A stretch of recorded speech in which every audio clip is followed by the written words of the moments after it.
Welcome to the Financial Foundations podcast, your gateway to the fascinating realm of finance, brought to you by Base Wealth Management. In this show, we delve deep into the world of money, guided by seasoned experts who will unravel the complexities of finance and provide you with invaluable insights and practical advice. Now, here are your hosts, Dustin Taylor and Alex Wolfe. Welcome back to the Financial Foundations podcast, brought to you by Base Wealth Management, where we are the foundation to your financial plan. I'm your host, Dustin Taylor. I'm your co-host, Alex Wolfe, certified financial planner. And today we're going to cover some market insights from the month of October. We've seen a lot of mixed information about what's been going on in the market and the economy. So Alex, let's go ahead and jump right into the topics from the month. First up, we have some GDP news. Yeah, so GDP stands for Gross Domestic Product, and it's one of the measures that they use when looking at recession information. So a recession is two back-to-back quarters of negative GDP growth. So it's a backward-looking number. So typically, we don't know if we're in a recession until we're actually on our way out of it. So we saw those numbers come in from the third quarter, and that GDP beat estimates. It was up 4.9% compared to the estimate at 4.7%. So that's good news on the recessionary front. But what that means is the Federal Reserve is likely going to have to continue to raise rates, because that means that the economy is still humming along pretty good. Not necessarily a bad thing, but that soft landing that they were talking about may actually be a real possibility, where a month ago we thought there's no way that they can get this to a soft landing. But I think it's actually a possibility given some of the other items that we saw of information coming in from October. And we're going to talk about some of those other things. Yeah, let's go ahead and move on to the next topic, and that would be inflation. Can you talk to us about what happened with inflation this month? So it was a little bit of a mixed bag on inflation. So CPI, which is our typical measurement of inflation, came in pretty hot. And that was led by gas prices and housing costs, which is probably not a surprise to most people who are driving or looking for a house. Things are expensive. But when you think about core CPI, which is when you remove energy prices and housing from CPI, it was actually slightly below estimates, meaning that inflation wasn't quite as bad as we thought it might be. But those other two items, energy prices and housing, was still an issue. And do you have an opinion on when you think that inflation might subside? Inflation has definitely been sticky. I don't think anyone will argue otherwise, although I'd be open to hearing some of those arguments. I think inflation is starting to settle, as the numbers have shown, and I think it will continue to come down, especially with our next thing we are going to talk about, student loan repayments restarting. That's going to have an impact on money supply because people are going to be spending some of their discretionary money on repaying those loans and not shopping. Yeah, I think that we've had several years now of those not being in repayment, and they just started back up this month. Let's talk about that. What's going on with the student loans? How's that affecting the market and everything? So to paint a picture, 40 million Americans' student loans, are now having to be repaid, which they weren't during the last 3 years coming out of the pandemic. They literally just restarted this month. So that's going to have a big impact on the economy, and I think it will slow it down, but I don't think it's going to be quite as drastic as some economists are predicting. And some of this other information from this month might be some indication that, relatively speaking, American households still have money to spend. When we got all those stimulus checks during the pandemic, you saw consumer spending, all that stimmy money that people were talking about, and government spending really have a big impact, hence the inflation that we've been seeing in the increased circulation of money. And retail sales this month were also up. Now, I think people are going to be watching where they're spending that money. They may not necessarily be shopping at luxury department stores or retail stores, but possibly shopping and being a little more budget conscious. But as we saw in the data, they're still spending above expectations. All right, and some topics in the news have discussed wage inflation. Can you explain wage inflation and then give your insight into what's been going on with that? So wage inflation comes in, you see increases in salaries and hourly wages going up.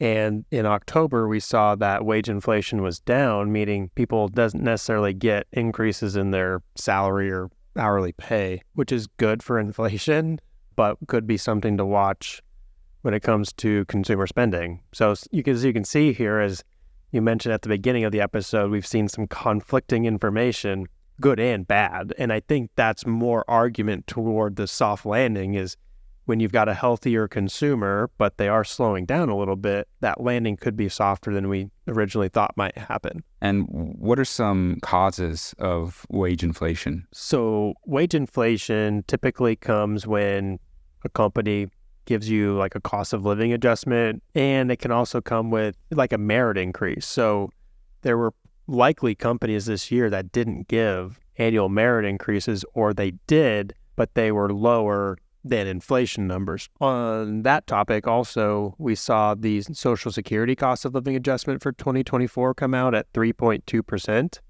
which was significantly down from the cost of living adjustment for 2023 of 8.7%, although that's not factored in wage inflation, but that's also a number that came out in October. Okay, let's move on to another big topic that has kind of dominated my feed recently, and that would be the auto worker strike and the impacts and implications of that. Can you talk about that a bit? The union auto workers strike has been, as you mentioned, a dominating topic this month in the news, and it's having some pretty big impacts. There's a lot of goals these auto manufacturers have in converting over to electric vehicles, and they've had to ramp up spending. Some of them had to retool factories or even build new factories or are planning on it, and they've really scaled back, and some have halted plans right now until they get this union auto worker strike resolved, because they're wanting, as most strikes are, higher pay, better benefits, fewer working hours, etc. It's a very unionized field,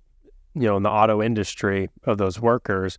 So until they get that resolved, these companies have really put a damper on their spending and future plans to build more electric vehicles. So that's going to have an impact possibly even on existing inventories, because while they've been striking, that means they're not making cars now, and that's their existing like gas vehicles, not necessarily electric cars, but there could be an inventory shortage if they're not, manufacturing vehicles on these assembly lines. When could we expect that inventory shortage? I'm not an expert in the field, but I would imagine that we're probably sooner than later. If those lines aren't moving now, I would say those probably get to dealer lots within 30 days. So probably within the next month or two, you could see some shortages, which is bad news if you're buying a vehicle. It could cause another spike in used car prices. Okay, let's move on to the topic of treasuries. What's going on with those this month? So the 10-year treasury is a pretty big marker and indicator on what's going on in the bond market, and it topped 16-year highs at over 5% this month, which is a pretty big deal. And that's come on from the increase in interest rates from the Federal Reserve. As we all know, they've been raising rates to try to keep inflation under control or get it under control. And they've done so pretty diligently, and as some have said, with a hawkish nature, meaning that they've been pretty routine and diligent in those rate increases as they've tried to fight inflation and get us to a reasonable, soft recessionary possible landing, as we mentioned earlier. Also, with that, not only did the 10-year treasury yield hit 16-year highs, but so have mortgage rates. I don't know if any of our listeners are in the shopping business right now trying to find a home, but hopefully they're not caught too off guard by an average interest rate of 8% on a 30-year fixed mortgage. And because of that, we've seen a big interest in floating or variable interest rate mortgages because of the high cost of a fixed rate. All right, and our last big topic for this episode has to be the conflict in the Middle East. And I guess that coupled with the conflict in Ukraine, how is that affecting everything? With the conflict in the Middle East, obviously a horrible situation, but due to that conflict, we've seen a spike in oil prices, and also with government spending and the aid that they are providing. So we'll see how long that goes on, but hopefully that resolves sooner rather than later. Okay, and going into November and the end of the year, what are some things that maybe we should watch for, or what are some things that you're watching for? And not only to the end of the year, I mean, next year is an election year as well. So what sort of things are you going to be looking out for? Things to watch before the end of the year. The big one is, will we see another interest rate hike from the Federal Reserve? And honestly, I have no idea. That's something where we could see them with a modest, maybe 0.25% hike, or maybe none. It's hard to take a side right now with some of the information that we discussed today and that we saw from the market and the economy this month on both sides of the table. One would be the federal interest rate hikes going into an election year and a conflict in the Middle East in how we allocate government spending. The Republican Party finally elected a speaker for the House, which is beneficial to the economy considering that the markets don't like unknown or uneasiness. So that's a good thing. We'll also be watching closely how the discussion between the U.S. auto manufacturers and the UAW shakes out. Hopefully they come to an agreement so that way they can continue manufacturing cars and their plans to continue along their path toward making electric vehicles. That will be something I'll be watching. Later economic data this year that we'll be watching is inflation. As I mentioned before, we'll be watching if the Fed raises rates. So we'll continue to watch the inflation numbers, private payroll, job numbers, those types of things, the usual economic indicators. All right, Alex. Well, thank you for those insights. And also, thanks for listening. If you'd like more information, you can visit our website at basewealthmanagement.com. Also, we send out weekly market insights on our email list, which you can also join on basewealthmanagement.com. If you could please leave us a review on whichever platform you listen to our podcast on. And you can also submit your questions to us. Send those to question@basewealthmanagement.com. I'm Dustin Taylor. I'm Alex Wolfe. And happy listening. We hope the expertise shared by our hosts, Dustin Taylor and Alex Wolfe, has left you feeling empowered and informed. If you're eager for more financial wisdom, don't forget to subscribe, rate, and share the show with your friends, family, and colleagues. Until next time, stay sharp in the world of finance.